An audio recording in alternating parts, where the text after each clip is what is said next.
Why did the war begin?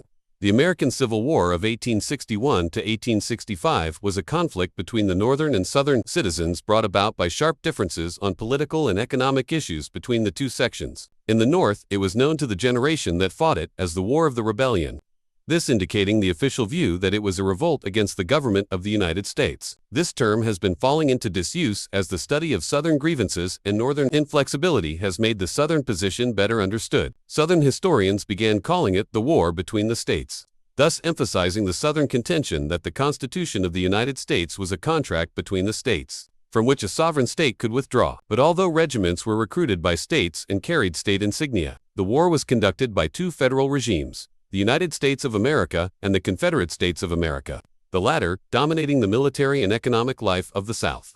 Despite the protests of such states as Georgia and South Carolina, main causes of the war.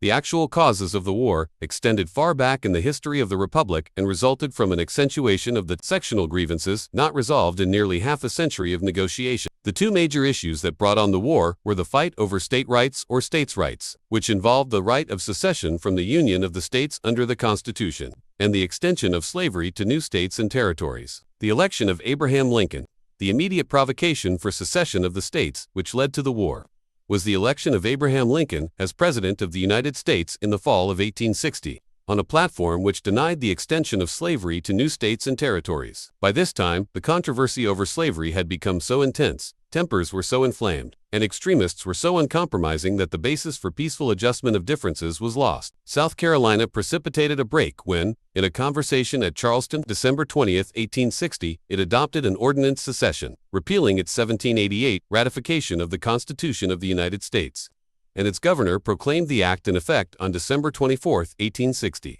Opening of hostilities, April 12, 1861, is the date designated as the opening of hostilities because the first gun was fired on Fort Sumter in Charleston Harbor on that day.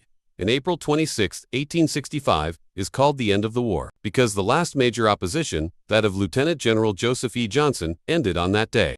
There were, however, numerous overt acts before the attack on Fort Sumter, and there were capitulations by minor organizations and commanders after April 26, 1865, participants in the Civil War. The Civil War was fought by civilians, hastily recruited in large numbers and commanded by officers who had been trained in both the regular army and the state militia. Many of the high-ranking commanders on both sides were graduates of the United States Military Academy at West Point, and as young men had served in the Mexican War. The number of men who served in the federal armies was reported by the Commissioner of Pensions in 1903 as 2,213,363. The number of enlistments, based on the reports of the Provost Marshal General, was 2,898,304.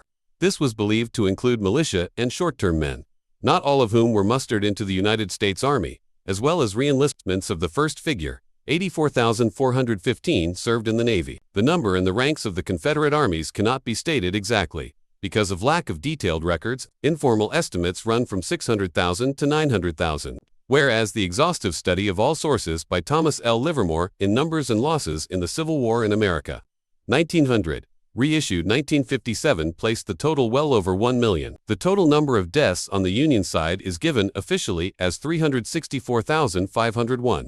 On the Confederate side, the estimate, in the absence of complete reports, is 133,821. These numbers represent soldiers killed in battle or dying from wounds received in battle, but they do not take into account the many premature deaths in the decades after the war that were legacies of exposure and disease suffered while the men were under arms.